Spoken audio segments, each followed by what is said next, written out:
la diaspora. Il s'exprima ainsi et il continue pour dire, je l'avais dit, pour Billon, je l'ai dit, ne prenez aucune sanction. Leur but, c'est de nous emmener au tribunal. C'est tout parce qu'ils savent ce qui va se passer, prévenait-il, mais sans toutefois préciser l'identité des auteurs de ces supposées manigances. Merci d'être avec nous. Juste après, nous allons réagir sur donc l'intervention de Kobendan Adjumani, ministre d'État, porte-parole du RHDP, qui a réagi vis-à-vis donc de la sortie des partis d'opposition. Seconde partie, nous allons parler sport. Les éléphants de Côte d'Ivoire se sont imposés face au Canada au tir de la Canadian Shield. C'était donc au titre, c'était pendant la section des tirs au but.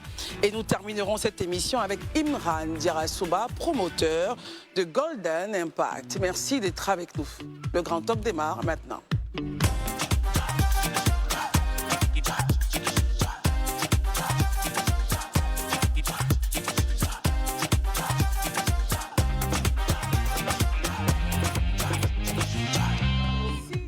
Mercredi 11 juin 2025. Merci de votre fidélité à ce programme. Vous êtes sur Live TV. Nous accompagne ce soir Élisée Boloube, bonsoir. Bonsoir Christelle, bonsoir chers amis. Je voudrais profiter de cette antenne pour faire un coucou particulier à l'ensemble de ceux-là qui participent à l'exercice 2025 du plan Poluma, qui est un plan mis en œuvre pour tester un peu le dispositif national contre éventuellement des survenues de menaces en termes d'hydrocarbures dans l'espace maritime. J'ai un très bel exercice qui se fait chaque année et qui réunit plusieurs personnes impliquées en tout cas dans cette bataille-là. Et j'ai le privilège de participer à cet atelier. Je voudrais en tout cas saluer tous ceux qui y participent, en tête M. Eba du CIPOMA, qui nous dispense une formation assez dense avec les autres professionnels aussi. Merci beaucoup Élisée. Espérons que nous aurons les conclusions donc, de votre travail. Je me ferai volontiers de vous les partager si bien sûr vous le voulez. Herman Aboua, bonsoir. Merci d'être là. Bonsoir Christelle. Je voudrais juste saluer mes parents Agné Dalosso. Très bien. Docteur Barry. Bonsoir Christelle, bonsoir chers amis, bonsoir à tous les fans de Live TV. Daouda Koulibaly, bonsoir. Merci d'être avec nous. Bonsoir Christelle, bonsoir à tous et bonsoir chez vous.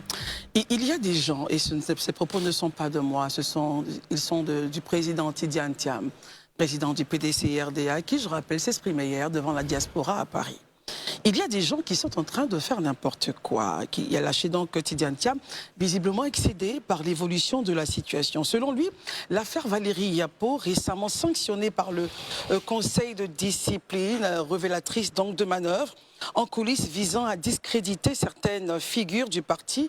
Il reprend la parole et dit, je l'avais dit, l'affaire Valérie Yapo, c'est parce qu'il y a eu des coups fourrés.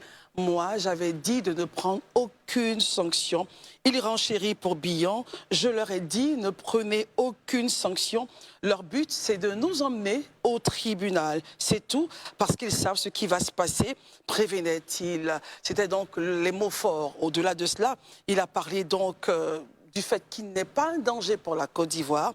Il parlait également des 200 000 personnes minimum qui n'ont pas de logement du fait de déguerpissement sauvage. Bref, Tidiane Thiam s'est exprimé hier, décryptage. Élisée Boloube, nous commençons avec vous.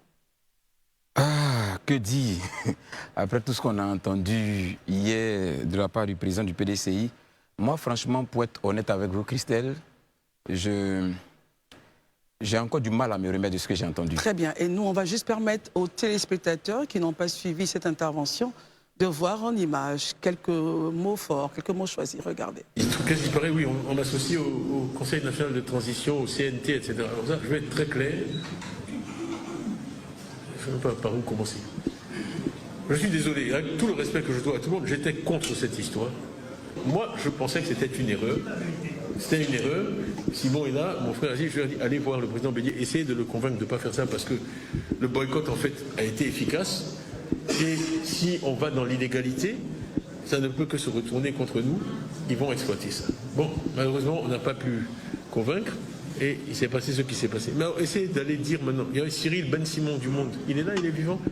J'ai appelé le Monde, j'ai tout fait pour dire c'est une bêtise, il ne faut pas le faire. Le président Gbagbo, on se parlait beaucoup, à l'époque, il était dans la même position, on était contre. Bon, ils l'ont fait. Mais mon nom n'est pas sur le CNT, donc je ne comprends pas comment aujourd'hui, parce qu'on veut m'empêcher d'être candidat, on va déterrer une affaire avec laquelle je n'ai rien à voir, où il y a des témoins qui sont là, qui savent que j'étais contre. La liste est sortie, mon nom n'était pas sur la liste. Il dit c'est un putschiste. Moi.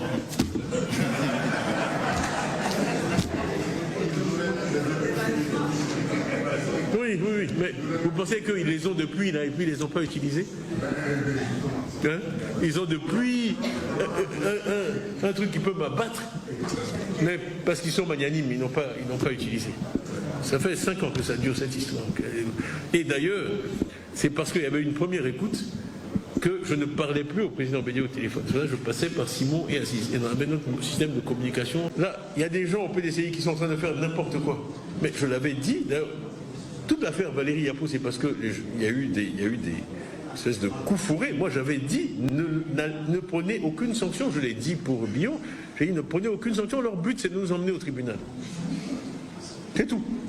Parce qu'ils savent ce qui va se passer. Et c'est par les journaux que j'ai appris qu'on avait signifié à Valérie Yapo la décision la concernant, ce que j'avais interdit. Élisée Bouloub, votre commentaire, il est revenu dans ses propos sur l'affaire CNT, allez-y. Ok. Comme je le disais, me reprendre, hein, je disais que franchement, j'ai encore du mal à me remettre de ce que j'ai entendu hier de la part du président Thiam. Parce que pour moi, il y a vraiment un ensemble d'éléments qui, honnêtement, dans la posture d'un président de parti politique, on devrait certainement l'éviter. C'est tellement basique pour moi que j'ai du mal à comprendre qu'un leader du parti politique ne s'en soit pas rendu compte au point de l'évoquer publiquement. J'en veux pour, ou du moins j'évoque en premier, allons déjà sur la question de l'affaire Valérie Yapo, de l'affaire des coups fourrés. Vous êtes président du parti politique. Et voilà ces propos qu'on a entendus. Au PDCI, des gens font n'importe quoi. Il y a des gens qui font n'importe quoi. À tout le parti. Il y a des coups fourrés. L'affaire Valérie Yapo, c'est des coups fourrés. J'ai appris par la presse la sanction de Valérie Yapo. Parce que j'avais dit qu'on ne sanctionne pas, d'ailleurs même Billon et tout ça. Mais ça ne se dit pas pour un président de parti politique. Excuse-moi de le dire. Pour un président de parti politique, ça ne se dit pas en public. Pourquoi? Mais justement parce que vous êtes responsable de ce que vous avez placé là. Hier, la conférence, pour rappel, ils ne parlaient pas au PDCI. Hein. Ils ont fait une affiche qui a même circulé sur les réseaux sociaux où on a dit le président Tidjane Thiam s'adresse aux Ivoiriens. C'était le libellé. Oui. Donc, on suppose que hier, il ne parlait pas aux militants du PDCI, mais il parlait aux Ivoiriens. Et vous êtes devant les Ivoiriens et vous dites aux Ivoiriens que des gens que vous-même avez nommés à des responsabilités ont fauté, ont mal agi et que vous-même, vous n'êtes même pas informé de ce qu'ils ont fait. Vous vous dédouanez là où on attend de vous une action responsable collective. Non, ce n'est pas possible. Est-ce que ça veut dire, si demain, je prends un exemple, M. Tidjane Thiam devient président de la République de Côte d'Ivoire et qu'il ait un gouvernement en place et qu'un ministre a fauté ou bien qu'il y a une situation où le gouvernement a failli, il va dire, je ne suis pas en tant que président responsable, c'est mon ministre qui l'a fait. Ou bien c'est mes ministres qui l'ont fait. Non, je pense que ça, ce n'est pas l'attitude. Quand on est leader, en tout cas quand on est responsable, ce n'est pas l'attitude, moi je pense. Et là, franchement, j'en ai été interloqué. Premier élément. Deuxième élément, quand il évoque la question du CNT et qu'il parle de la parenthèse du président Henri Konan Bédié, paix à son âme, pour qui j'ai beaucoup de respect d'ailleurs, j'ai trouvé pour ma part que c'était bafouer un peu la mémoire du président Bédié. Mais vous ne pouvez pas dire que vous avez fait savoir à Bédié que vous étiez contre le CNT et que vous l'avez même signifié, vous avez envoyé Do Simon et comment dirais-je, votre frère Aziz, allez lui dire. Qu'est-ce qu'il veut nous dire? Que Tidjane Thiam, il se désolidarise du président Bédié, qui n'est plus, donc il ne peut plus se défendre. Parce que c'est quelque chose qui a dit que le président Bédié ne peut plus se défendre. Hein, parce que le président Bédié n'est pas là. Vous dites aux yeux de la nation que vous avez dit au président Bédié que le CNT qu'il est en train de faire était quelque chose contre lequel vous êtes. Je pense que pour la mémoire du disparu, et parce qu'il n'est pas là pour se défendre, on aurait pu se priver de cette parenthèse-là. Ça ne fait pas bien, ça bafoue la mémoire d'un homme politique. Même le RHDP, qui est adversaire politique du PDCI, s'est abstenu de tenir des propos à l'encontre de Bédié, jusqu'à aujourd'hui.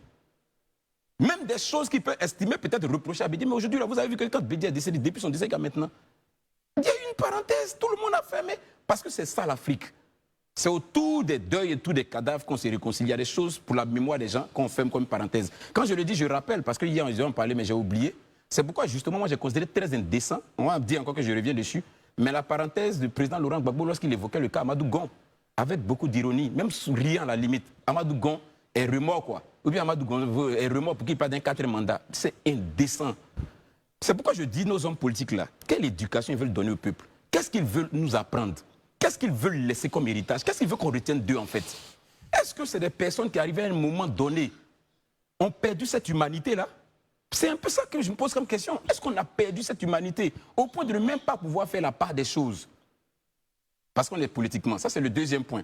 Le troisième point, qui, j'estime pour ma part, vraiment, il a parlé du fait qu'il ne se souvenait pas, ou bien il n'avait pas connaissance de l'article 48. Oui, tout à fait. Je tombe des nues. Vous êtes président de la République. Vous ne savez pas les lois de votre République qui peuvent faire entorse à votre candidature. C'est problématique. Mais tout ce monde qui entoure le président Tidjane Thiam, là, il servent à quoi? Dans ce lot, il n'y a pas un qui a pu lui rappeler que non, il y a une possibilité que tu sois freiné. C'est une réalité. Faut, vraiment, moi, je tombe des nues. Je pense qu'il faut peut-être qu'on se calme, on sort des émotions et puis on analyse minutieusement le discours du président Tidjane Thiam. Si hier, moi je le dis honnêtement, il pensait à travers cette sortie-là avoir des adeptes, capter encore de l'électorat, franchement, je suis d'accord que tous les Ivoiriens ne réfléchissent pas comme moi, mais je pense qu'il y a une grande partie d'Ivoiriens qui hier ont perdu son estime. Honnêtement dit, sur beaucoup de choses. Parce que franchement, pour un leader politique qui veut nous diriger, j'ai trouvé beaucoup d'insuffisance dans ce qui a été dit hier. Très bien. Merci Élisée. Herman, comment est-ce que vous réagissez justement aux propos tenus par le président Tidjane Thiam? Moi, je pense qu'avant toute analyse de cette situation, il faut tenir compte du contexte. Le PDCRDA sort de... Enfin, à savoir s'il est totalement sorti, il sort d'un épisode, enfin de plusieurs épisodes de crise juridico-politique qui ont fini par faire en sorte que son président élu n'est plus sur la liste électorale. Au-delà de cela, malgré le fait qu'il soit revenu président de ce parti à l'issue du congrès qui a été finalement bien pensé, il y a que, on peut comprendre que cette crise-là, c'est vrai qu'il y a peut-être des mains à l'extérieur, mais en interne, il y a eu beaucoup de choses. Donc, on peut se dire que c'est maladroit de façon publique, que le président du PDCRDA expose cet épisode-là de façon publique, mais en même temps, c'est une réalité quand on regarde ce qui s'est passé, mais ce qui se passe. Parce qu'en réalité, si le président du PDCRDA, qui nomme même le président de la commission de discipline, ne peut que suggérer à cette commission-là de prendre cette décision, bien de rester dans... Mais ne peut pas imposer, parce qu'une commission de discipline, c'est une commission qui analyse, qui est un peu comme l'arbitre au sein en interne. Donc, même si le président du PDCRDA suggère des observations ou bien des décisions à prendre par la commission de discipline, la commission de discipline est libre de décider ce qu'elle peut. Maintenant, est-ce que la commission de discipline a tenu compte des observations de son président? On constate que non, puisqu'il le dit.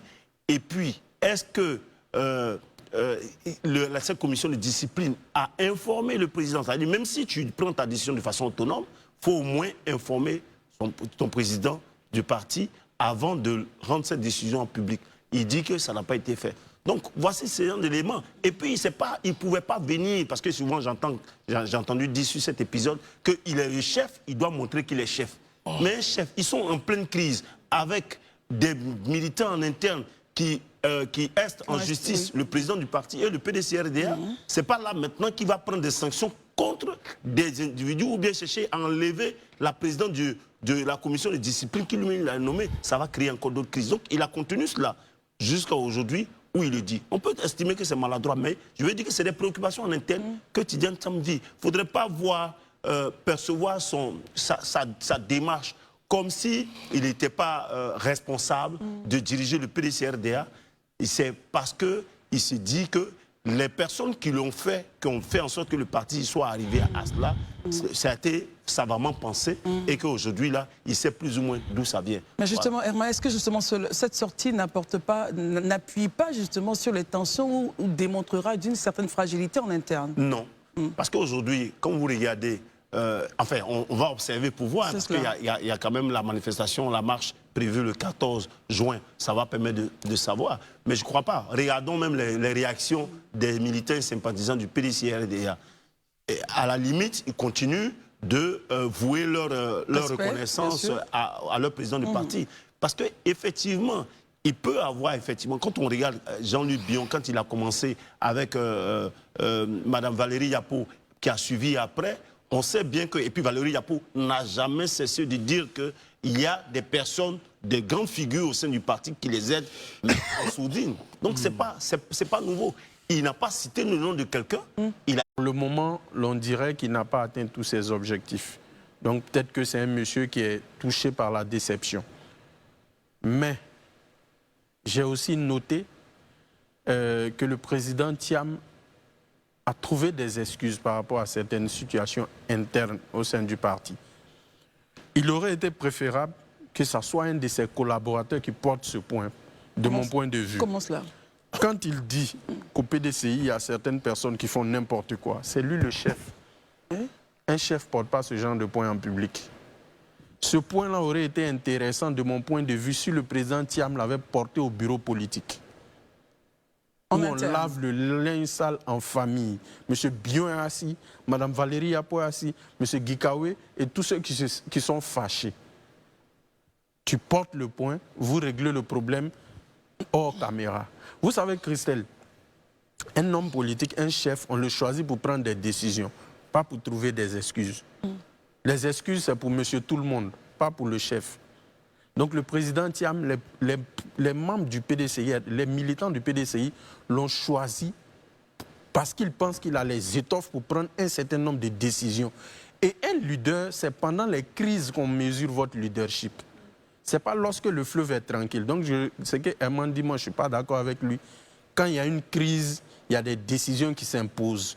Un chef ne fait pas de constat et il trouve des excuses par la suite. Il fait des constats, il prend les décisions qui s'imposent. Tous ceux qui ont été nommés au sein du bureau politique ont été nommés par le président Thiam. Tous les membres, parce qu'ils devaient s'approprier l'appareil. Quand on vous choisit, vous appropriez l'appareil, vous avez des objectifs, vous avez une stratégie. Si vous n'avez pas de stratégie, vous allez vous casser la figure. Et je pense que le président Thiam, à mon avis, a commis un certain nombre d'erreurs à ce niveau-là. Mais n'empêche, il n'est pas trop... Lui, il y a des choses qu'il peut porter dans ses mémoires qu'il n'a jamais dites au moment où il était en fonction. Donc il y a des choses qu'il faut garder pour toujours. Et ça fait partie pour moi de mon point de vue. Barry, c'est donc l'angle que vous avez choisi au détriment des autres points. Peut-être qu'au second tour, si le temps nous permet. Daouda, on termine avec vous justement sur ce premier axe. Vos différents commentaires vis-à-vis des points énoncés. D'accord, il n'y a pas de problème. Hier, j'ai écouté le président du PDCI, M. Tidjane Thiam, et son discours d'hier m'a conforté dans ma position pour dire que résolument, M. Tidjane Thiam n'est pas prêt à gouverner la Côte d'Ivoire en 2025. Il n'est pas prêt. Parce que quand je l'ai écouté, j'ai pensé à un livre qui a été écrit par 2 de nos confrères journalistes en France sur le président François Hollande. Secret d'un quinquennat, un président ne devrait pas dire ça. Parce que son discours a mis en face de moi 2 situations. La première situation, c'est qu'il ne contrôle pas le PDCI. Comment cela? Ou la deuxième situation, non, c'est des hypothèses. La première hypothèse, c'est que soit il ne contrôle pas le PDCI. La deuxième hypothèse, il a parlé de comment on appelle ça, de se trouver des excuses. Moi, je dirais qu'il n'assume pas ses erreurs. Parce que Christelle, tout à l'heure, Eman a dit, oui, le conseil de discipline, tout et tout. Avant l'émission, je suis allé imprimer le règlement intérieur du PDCI-RDA en son article 12. Il dit quoi? Alinéa 2. Il y avait des gens qui ont quitté le PDCI qui se sont retrouvés au RHGP. Mais ça a été corrigé après. Oui, mais justement, vous voyez comment les choses vont. Et je veux dire, ce que M. Jean-Louis Bion a dit aujourd'hui, mais M. Tidjane Thiam était impréparé. Très bien. Et aujourd'hui, il est victime de ses propres